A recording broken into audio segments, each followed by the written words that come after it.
Hey there everyone, Erik Haaland here with David Walters Yachts. We're out today in Fort Lauderdale. It's gorgeous. It's about the end of March, and we're on Mrs. Jones. She's a 2009 Hylas 54, and we're going to do a special thing here today. I've invited Peter Grimm. Peter is with North Sails. Peter, say hello. Hey, Peter Grimm here, North Sails. Another great day in paradise. We're going sailing here. This is going to be fun. So there's probably a good video out there that know Peter. There's also a good bit that don't know Peter. Peter is a phenomenal sailmaker. He's got a very storied history with North Sails, and prior to that with Doyle. He's been involved with the Hylas program for what, Peter? 25 years. 25 years? Yeah.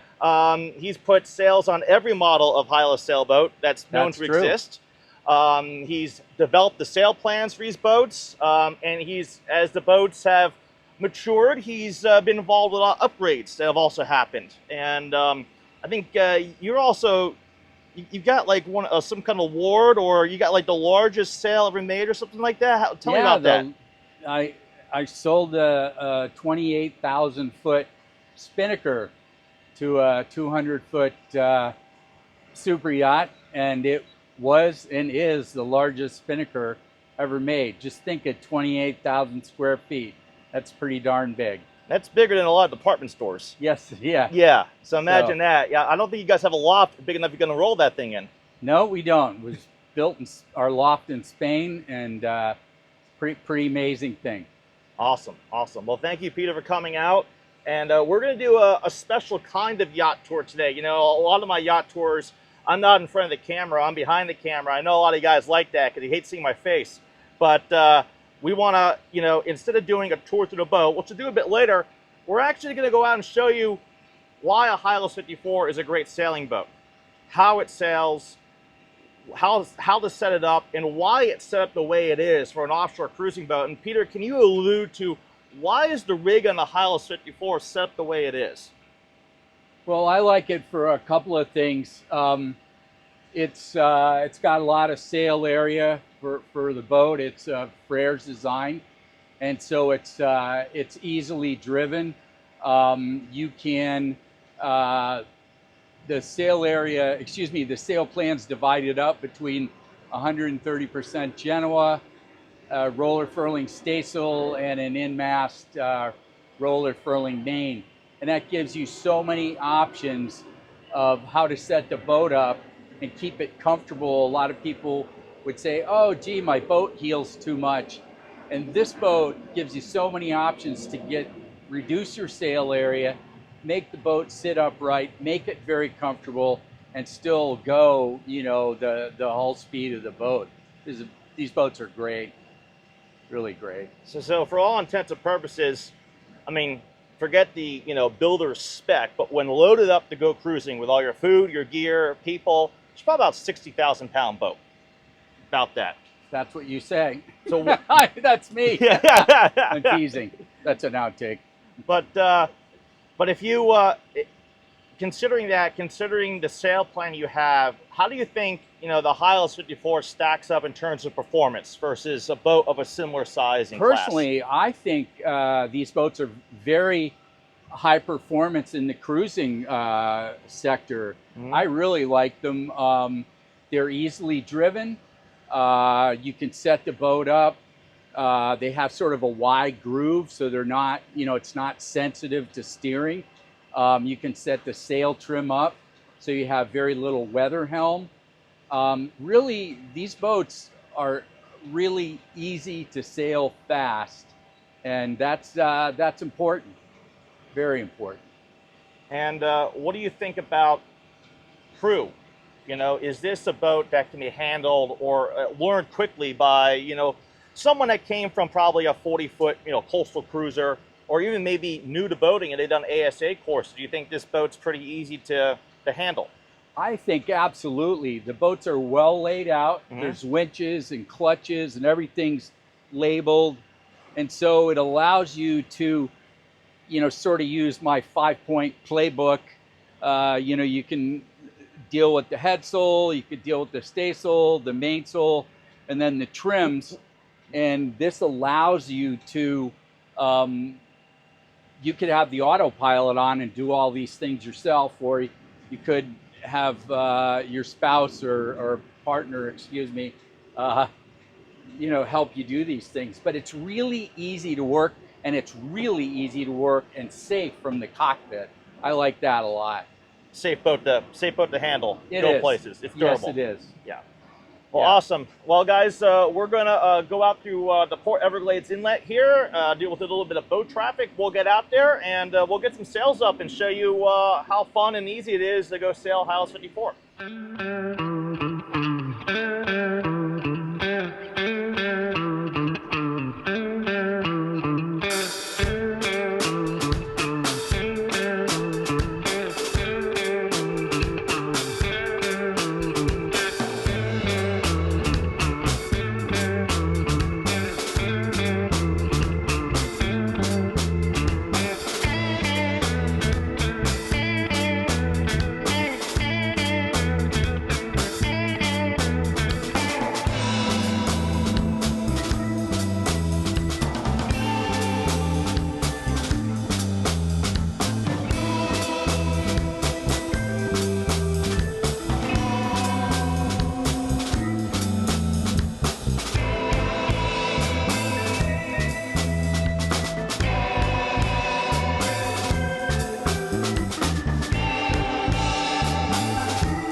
So we're out here, guys, and we're outside Port Everglades now. We cleared the traffic. There was a lot of shipping traffic, but now we're in the open, and we're going to start bringing up the mainsail. So, Peter, why don't you explain how we're doing this here?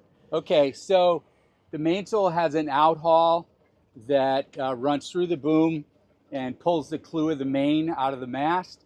The mast has a furling motor in it, which Erik will run from the helm, and he's going to put the furling motor in out. I'll take up the slack as we go, and kind of in concert with each other. Perfect. So I've got the mainsail in-out controls right here, and then Peter's also has winch buttons that you can either sit out here and do this, or sit in here. There's actually, you can do it from that winch there too. So there's many ways you can bring the main out on Mrs. Jones, but I'm just going to hit the main out button. See, it started coming out. So in concert, he will start bringing the outhaul out too.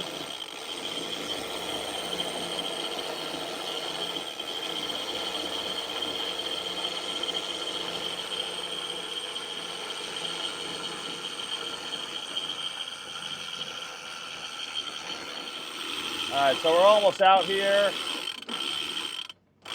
There we go. Looks like the furler is fully out. Just a touch more. There you go. There we go. Furler is all the way out. Okay, so we got the main out here. Now we're going to fall off it a little bit. Now, what I like to do when I get the main out is I'm just going to give us a little bit of throttle just to keep us going, because we had the boat head to wind there. We slowed down a good bit. We don't want to be stuck in irons. And Amanda, I'm going to show you this little cool thing. Yeah. So a lot of people don't know when their sail's all the way out. At North Sails, we put these little arrows, so when the arrows are fully deployed, you know the sail's all the way out. That's really smart. You guys do that, right? Perfect. Now, what are the other coal marks on those two there mean? Good point. I know what they mean, but these are the first and second reef positions, and you'll notice the sail's well enforced, as well as in the head. So it allows you to roll it up to here, or roll it up to here. It could be reefed anywhere in between. The key is these are marks, just to give you an idea, so you can repeat this stuff. All right, guys, so we got the main out here, and we've got Peter all set. He's going to go ahead and deploy to Genoa. So, Peter, we've got a standard manual furler here. We do, Mrs. Jones. Furlex. Yep. Right here. So you got the furling line all set to go. I Clutch do. is open, and you got your buttons there. Got my... If you want, I'll tail for you. Okay, that'd be great. Yeah. All right. So I'm going to go ahead and deploy the sail.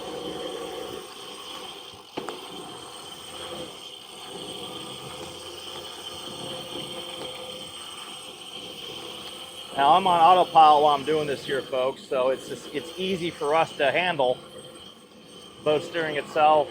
We're off the wind a little bit here.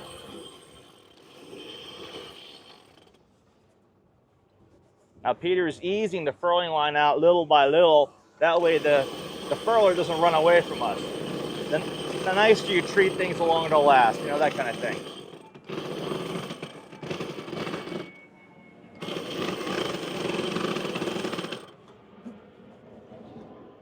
Okay, now the sail's fully deployed.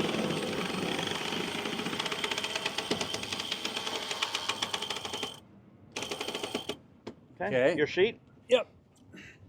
I'll ease the main out to get the trim perfect. All right, now that we're out sailing, I'm gonna go ahead and shut the engine down. So here we go. And we're sailing. You want to go grab one of the gloves just in case? So now Peter being gorgeous. Peter being the sailor he is, the pro sailor, he's making sure we're fully dialed up like we're racing. Right, Peter? You got it. We are full trim here. So I've got a great window above me here at the helm, so I can see the full leach of the main, I can see all the telltales, and there's another window above the outhaul winch as well. So when I'm furling the main or needing to do a reef, I don't have to step out the cockpit to look at it. Yeah, and when you look at the mainsail, it's got sets of telltales. So if the sail's reefed, you can still see how the air flows over the telltales. Mm-hmm. Everything's looking pretty good. I'm just gonna let you just trim the Genoa a touch.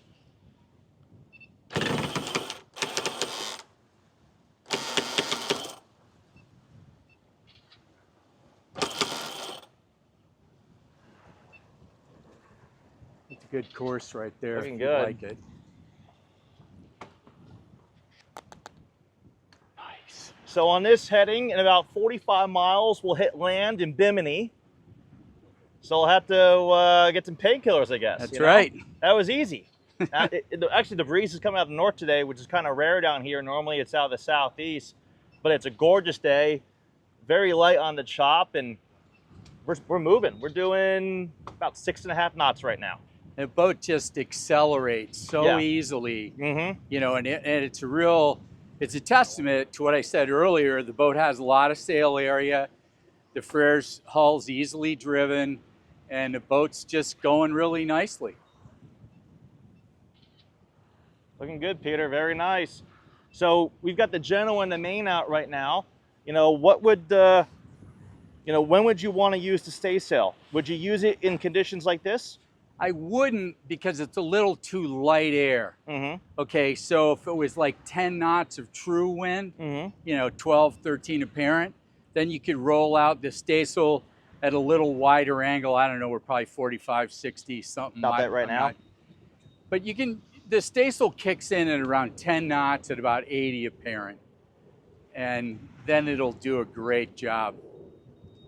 And it can add as much as 3/4 of a knot of boat speed. That's a lot. Quite significant over a long journey. Sure is. You know? So these boats have been pretty well known, you know, but doing 200+ mile days. Absolutely. Doing arc rallies, circumnavigations, and the boat's built very well for it. And you folks just saw that, you know, the two of us handled it really well. You know, it could have been just one of us sailing the boat. 100%. Yeah. You just take your time and you do one thing at a time. Yeah, exactly. And just then a system. And then we're not going to put it up today, but the boat does come with a spinnaker. It's an asymmetric and a snuffer, which on a day like this, if you were going pretty deep, you know, if you were going to Key West, for example, must-have sail. And that would be the difference between powering and sailing. You'd have a leisurely sail to Key West, going 6, 7 knots all the way, as opposed to powering. Exactly. We're doing almost 7 knots now. Yeah. So she's powered up nicely and going. And at this point, it's like, that's how easy it was. If you're cruising over to the Bahamas on this boat, now you're just monitoring systems. Adjust your sail trim as the wind clocks around a little bit and enjoy your day on the water. I mean, it's that simple. We came out through the inlet, put the sails up, and we're going. And putting them away is just as easy. Everything's on a furler. Right. I think also you should note, like the autopilot's steering the boat right now. Mm-hmm. We're at the, you know, if you will, set it and forget it. But what's really nice about the way the sails are designed, and these are evolutions of the designs over 25 years, is the sails too have a wider groove. So if the boat's up 5 degrees or down 5 degrees, it doesn't matter. The sail's still working very efficiently. Excellent. Perfect. Now, the one other thing that this boat has, you know, and a lot of modern boats don't, is it has a straight spreader rig. So tell us about that. What's the positives and negatives there for that? Well, I think, you know, in my book, the positive is you're going to be able to tune the mast really straight. You're going to, as far as an offshore rig, this is a tried and true method that's been used for years and years. The boat has running backstays, so if you're in really big wind and a sea, you can deploy those. I really don't see any real downside to it at all. Yeah. Yeah, I like it. I like that the rig it's stout. Yes, it is. It's quite beefy compared to, you know, your modern aluminum rigs seem a little bit flimsier these days. Yep. And they're more windage, frankly. The spreaders are twice as long and they're angled back, and you can't put the boom all the way out when you're going dead downwind. In fact, that's a really good point. That's excellent point. So I think it's safe to say that if you were looking for an offshore cruiser, this is the perfect setup. This should be on your short list. On the short list. Yeah. Setup. Yeah. Absolutely. There we go. Awesome. Well, we got some couple guys fishing in front of us here, and actually, there's a good spot because I went over a weed line. It's where I want to be. Get a little bit of my out here. There's a lot of guys fishing. Here. All right, guys. So we're gonna just show you here a little bit light for the stay sail today, but we'll show you deployment. It's the same exact thing as doing the Genoa. It's just a smaller sail. You can also use a smaller winch because it's a smaller sail. You see, it's coming out nicely there.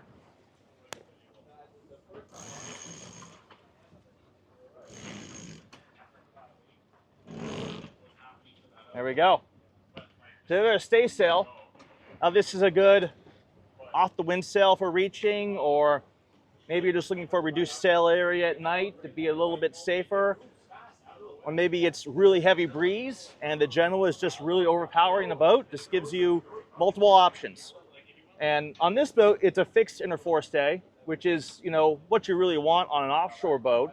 But you can also have a removable one if desired. If you're doing, you know, maybe summers up on Long Island Sound where it's really light all the time, you're tacking a lot. But this is a proper setup for offshore. And Peter, I'm sure you have some opinions there too. Yeah, I think the great thing about this sail is it has two big options. It can be used as a double head rig, so when you're reaching and 10 knots or more with the Genoa fully deployed and the main out, you can roll the staysail out and get, you know, 3/4 of a knot more boat speed. As the wind comes up, you might get to a point where you're going to reef the main and reef the Genoa, but what you can do is you get in a certain situation where you're going to have this staysail and 2 reefs in the main, and then you're going to go to a place where you're going to put the main away and have the staysail only. It's like your heavy air storm jib.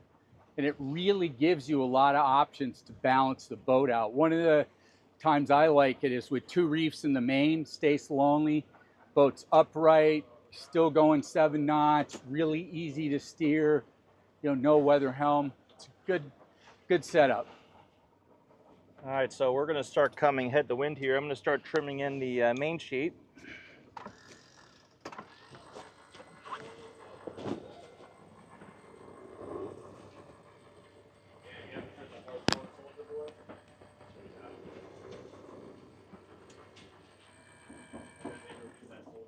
Okay, we're all set there. I am. So Peter's going to manage the out haul, and I've got the furling button here. So we're going to go ahead and start bringing her in.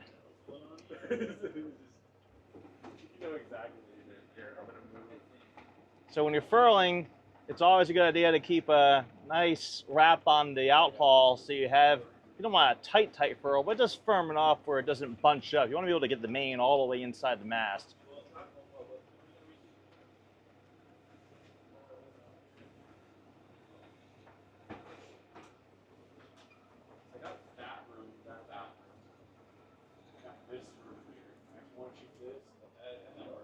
There we go. That's it. Sails are away. So we're going to go ahead and turn in. And thanks for joining us out here for a sail today on the Hylas 54. And Peter, thank you so much for joining us. Thank you It was for a having me pleasure. today. I mean, it was the best weather. We couldn't, not come out sailing today. That's right. Yeah. We didn't go to Bimini, but next time. This is our day job. Exactly right. Well, thanks for joining us for a great sail. This is Jones, just off of Fort Lauderdale. What a fantastic day it was. The conditions were just perfect. About 8 knots of breeze coming out of north. We were doing about 7 knots, and we were using pretty much all the sails. We didn't use the spinnaker, but we did use the stay sail, the Genoa, the mainsail, to show you guys how easy it is to sail a Hylas 54 and why the rig is set the way it is. So you have all those options when you're doing real deep blue sailing. So we've come down below now, and we're going to take a few minutes and walk through the interior. I'm going to tell you a little bit more about this boat and why it should be on your short list if you're looking for a blue water cruiser. So here we go. All right, so first stop, we're down here in the saloon, and we're just going to take a spin around. And one of the great things about this boat is the amount of space inside. It's a large 54-foot blue water cruiser. So you've got a great saloon that if you're just couples cruising, it's like having your own apartment with your own spaces and everything else. Or you can cruise with 2 couples or the entire family. It's got all that room. I really just love how Queen Long built out the Hylases. Each one is a little bit different from the other. Into the core and the finishes. I really like how this was all fitted out. And you have the teak that extends all the way up to the headliner, including framed off hatches. So it's all teak around the windows. Looks really rich, really welcoming. And the hatches have these nice teak screens on them. Beautiful windows. Lots of natural light that comes in here. We have a great starboard side settee. And like on many of the other Hylases, this does pull out about 8 inches. So this can form into a nice sea berth. So it's got a nice large cushion tucked under there that slides out with it. And there's plenty of storage underneath. Typically, I see that storage area used for either spare parts or for galley wares and that kind of thing. You've got 2 cabinets up here. This one's a liquor cabinet. And there is a flat screen smart TV right here that's controlled with these buttons. It motorizes, comes up, and then hides away when you're not using it. Up on the forward side, this was an option you could have done from Queen Long. So there is a cabinet here. A lot of owners will keep their tools and stuff in there. Nice print on the wall there. Lots of fans throughout. It's good to have lots of fans when you're in the islands. Folding chairs there that can also be used as ottomans on this side. So you have all the seating you need to for dinner. A lot of storage underneath here, like on the other side, as well as some mechanical access. More storage compartments over there, and you've got a nice bookshelf. Just after that, we've got the nav station that's down a couple steps. There's also a desk area here. There's a flip up right there, so you can put a laptop if you need to. There's a great space here if you wanted to mount a monitor, if you wanted to do some off-the-grid working, add a Starlink, that kind of thing. There's lots and lots of space here. Huge chart table. You got your radios, your chart plotter, all your instrumentation, chargers, water maker, tank gauges, all that's right there. All your switches are right here. Everything is nicely working perfectly. And then underneath the seat here, we've got all of our master disconnects for the batteries. Chair comes out. It's on a swivel, so if you want to, you can turn this around. You can sit here, be part of the action saloon. Turn it that way, what have you. Easy access to all your safety gear.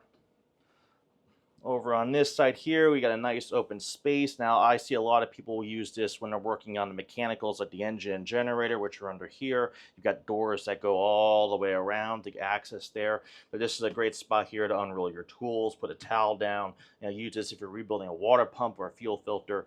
Really easy to do. Take a quick look here at the engine. Great big opening door. I really love how Queen Long built this. So you have great access to the engine. You can see your engine fuel filters right here. It's also part of the polishing system. You have an electric fuel pump right there, so you can pump fuel through here to change different tanks. All your tanks are labeled there, and that's your manifold system. And then there's the engine. It's the Yanmar 125 horsepower turbo. Great running motor, big house alternator. emergency hand pump right there, and you can see the transformer there with a fire bottle, as well as the generator in the way in the back there. So everything's really nicely laid out, nicely lit, easy to get to. Moving forward from the saloon, we'll come into the guest quarters. There's a nice passageway here. It's nice and wide. You can see the keel step mast is right there. It looks great. There's a little compartment here. It's great for cleaners or for sunscreen, that sort of stuff. And then on the port side here, there's a set of over-under bunks. You got air conditioning in here. There's fans. There's 2 opening port lights, a delayed vent, and as well a large overhead exit hatch there. And then you've got storage cabinets. You've got a mirror, another cabinet there, some more drawers and 2 more cabinets. So plenty of storage here, plenty of extra space. And these are real full-length bunks, by the way. They're not just for kids. An adult can get in here and go sleep. So a lot of boats these days, you see bunks put in. They're kind of an afterthought, and they're really short. These are actually proper length. Spinning around here on the starboard side, coming into the guest head. Again, we have some opening port lights here, opening deck hatch. We see the shower here, and there's a linen closet right there. Flip down teak seat. Nice job with the floors. They're GRP non-skid, but it got kind of a sand texture to them, color, so it really looks nice. All the wood in here is in great shape. Great countertops, faucets. This is air conditioned as well. Vacuum flush heads, both forward and aft. And then making our way forward, we enter the VIP, which is an island berth, centered. We got steps, port and starboard, night tables, lots of storage. Just endless cabinets, drawers. It just keeps going and going and going and going. Really nicely done. Under the bed here, this actually flips up at the front. So you've got your water maker right there, and the membranes. You can't quite see them, but they're back there. And you've got the air conditioner and more storage. And then you've got the bow thruster, and thruster and windlass batteries are under the forward portion of the bed there, under a couple hatches. So really nicely set up here. Again, you got more fans, large overhead hatch with built-in ocean air screens. Really nice in the teak frame there. Everything's really well done. I love the bamboo floor in this boat because it really brightens the interior up, down low. This adds just nice colors throughout.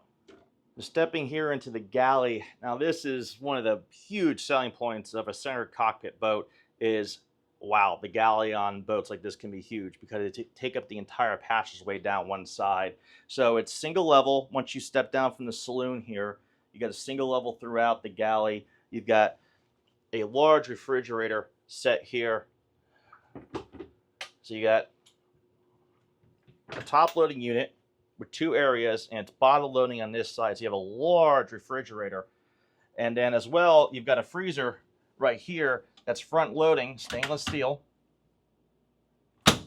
So really nice refrigeration on this boat. So it's got extra refrigeration compared to many of our sister ships. They usually do not have this unit here. Usually it's just 2 smaller ones like this. Now it's one big one with a center divider, so you can actually separate out, you know, things you want to not keep as cold on this side can be a little bit warmer here if you need to. And then you have a freezer there.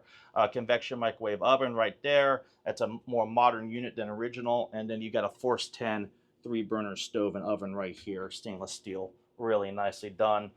Lots of cabinetry, plenty of room for all your appliances, cutlery, bowls, that sort of thing. Lots of hatches here. Got 2 opening port lights there. There is an ice maker.